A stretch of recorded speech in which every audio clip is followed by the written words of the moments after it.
Welcome back to Clusterfuck Garage, ladies and gentlemen. I mean, Goodfellas Garage. This is another Cromvik Saga update.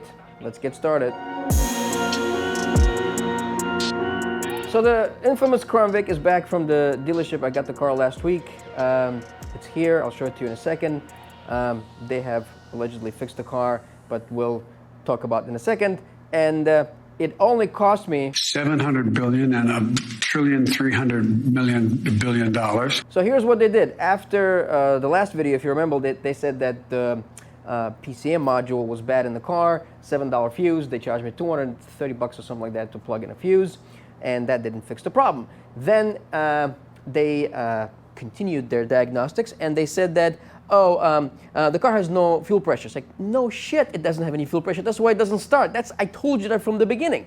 And mind you, I gave them the entire list of items that I have changed in the car. I sent it to them in an email because they asked for it. It's like, well, we want to see what you have done to the car. It's like, sure, here's a list of things that I have done. Here's all the parts that I have changed. So they do their diagnostics. There's no fuel pressure. Yeah, fuel pump is bad. It's like, bro, I changed the fuel pump. It's doing the same thing. Something else is causing the low fuel pressure. It's not the pump. No, it's the pump 100%. Like, you know what? Fine. Okay, change the pump. So they put a brand new pump in there. Again, they changed the fuel filter again.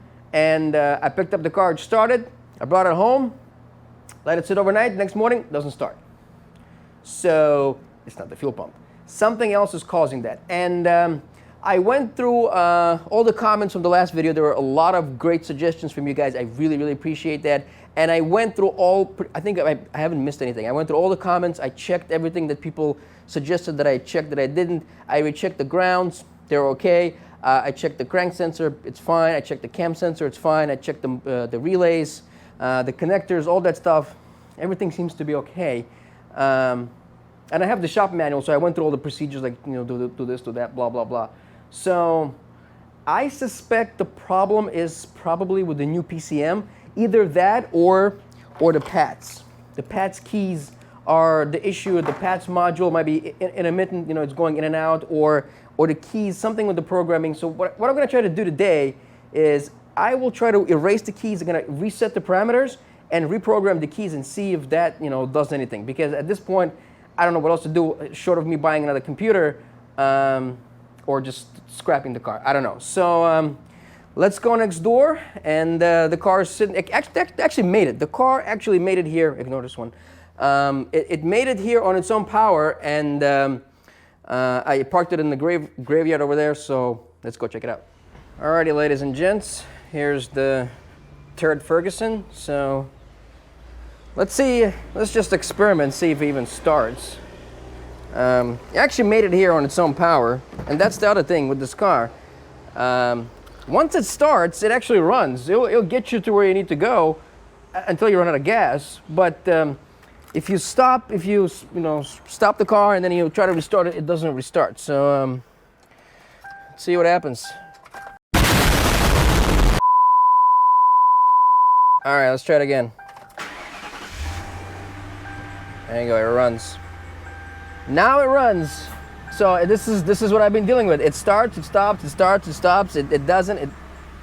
You know, let's reprogram the keys and see what happens. Alrighty, so I'm in the PATS module configuration. I'm using ForeScan. I'm gonna erase and program keys.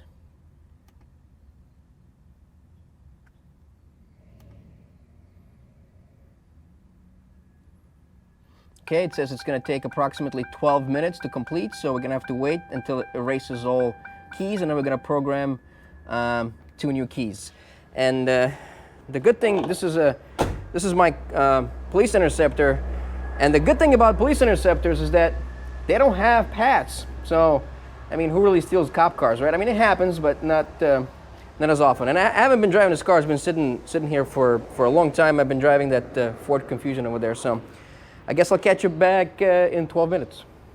Alrighty, we're back. Ladies and gentlemen, it says that the following procedure will erase all known keys. It is important to have 2 keys available to program after this procedure, as the vehicle will not start until 2 keys have been learned. Are 2 PATS keys available? Yes.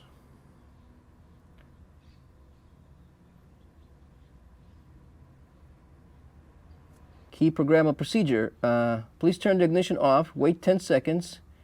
Cycle key 1 in ignition from off to run for at least 3 seconds. Within 5 seconds after the key's removal, cycle key 2 in ignition from off to run for at least 2 seconds. Repeat last step if a third key, the keys have been programmed. Okay. All right. So let's let me turn off the camera. I'll do that. All right. So it says service procedure completed successfully. I've programmed both keys. Let's see if it starts.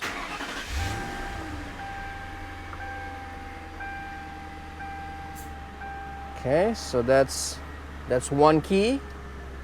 Let's try the other key.